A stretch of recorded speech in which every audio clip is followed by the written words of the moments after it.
Hey guys, Josh here from Chronos.agency, and today we're going to be talking about iOS 15 and the updates of what it means for email marketing and what it means for us e-com store owners.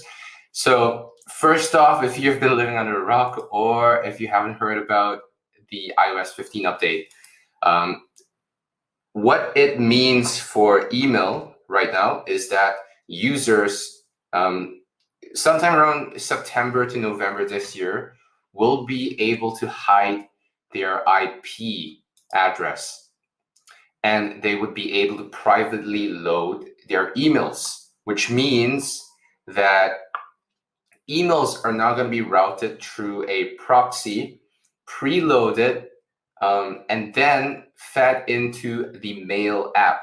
This only applies to Mail app users, Apple Mail app users, which means that even if they're on, say, Gmail or Outlook and they're using the Mail app, it's still going to apply. This has to be on the iOS 15 update. So if your audience's devices are not updated yet, it's not going to apply.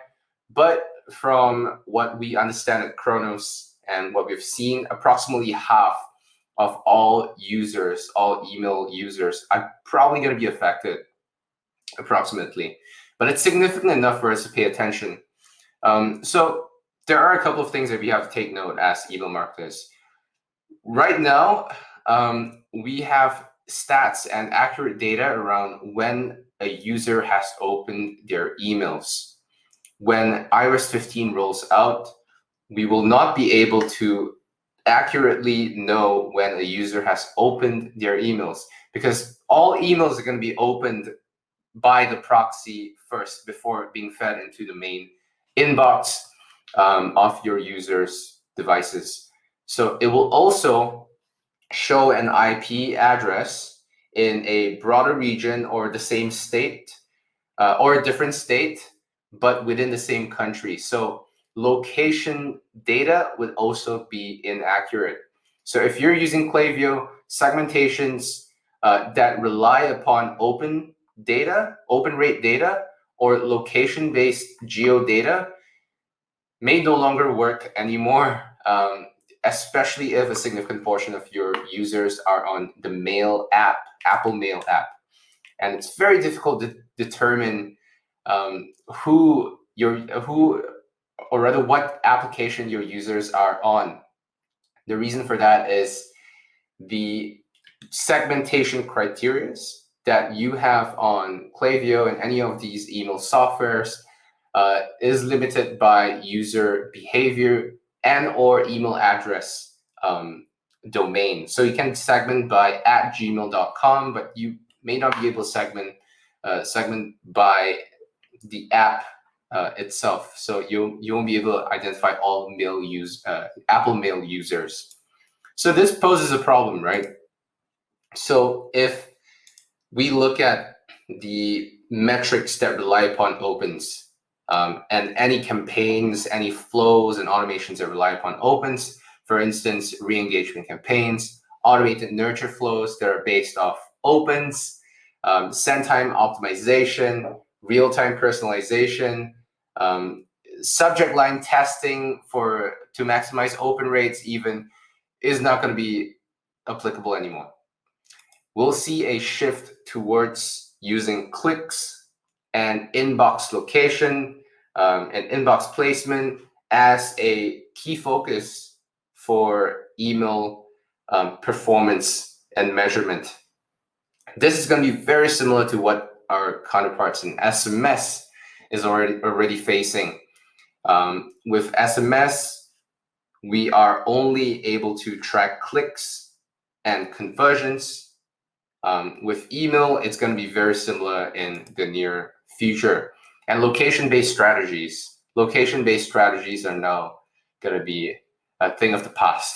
Location-based emails will not work anymore with iOS, iPadOS, and Apple Mail. And this is the same for Gmail, Yahoo Mail, and Outlook already. So it's going to be across the board pretty much irrelevant.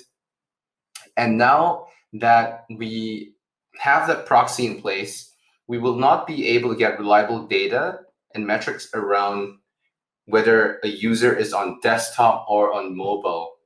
So the percentage of desktop versus mobile users are going to be completely wiped off the table. What that means for us, email marketers and designers, is that now you need to have emails that are designed both for mobile and desktop concurrently. It has to be mobile and desktop friendly as the norm from the get-go. So this is quite a bit of a news, right? Now, this isn't something that we are super concerned about. A lot of people are saying that now open rates are dead. Email is going to be dead as well. That's not the case. I don't think many people are saying that, but if you have that thought in mind, take a breather. It's not going to be that bad. The first thing that we got to do right now in short term is to fix up your segmentations. Make sure that you are doing all you can with the time that we have at the moment to figure out audience segments and cohorts that rely upon your open rates and open rate data to at least for the time being create audiences and groups of people that you can still market to in the near future and even past the iOS 15 update. You got to look at the potential of this impacting your program as well. You may not have a ton of Apple Mail users reading your email. You can check out a tool called Litmus, litmus.com, Litmus, to have a kind of an approximate gauge of the impact of what this update is going to be to your program by looking at the segment of Apple Mail users. That's probably a smart thing to do right now. And start testing. So the number 3, start testing creatives, angles, and ideas to find what's most impactful for your audience at this point in time. Start testing different ideas and start documenting. I see a lot of brands doing this. A/B testing with no real documentation. You're kind of just testing different subject lines to maximize opens for a certain campaign, but you're not taking away learnings and insights from it. So I'll definitely recommend going back into your past campaigns and all the split tests that you've done. Kind of look at what has worked, what hasn't worked, long subject lines, short subject lines, emojis, no emojis, and start compiling your personal playbook for email marketing. Because every brand is going to be slightly different with the audience demographic that you're working with. There isn't a one size fits all playbook that's going to work for everyone. So definitely understand what works best for your brand. And last but not least, start testing out what it would mean for you to be building segments that rely upon clicks and delivery over just open rates alone. And if you guys are interested, let me know in the comments or hit me up on email or social, and let me know that you like to learn more. I'll be happy to show you guys what are some of these segments that you can set up using Klaviyo, some of the alternative arrangements that you can put in place in light of iOS 15. So that's all for today. I wish you all the best. And once again, it's not the end. It's not the end of email. Email is here to stay. And let me know what your thoughts are. Hit me up on email, on social. My name is Josh Chin. I'm the co-founder and CEO of Chronos.agency, and talk to you guys in the next video.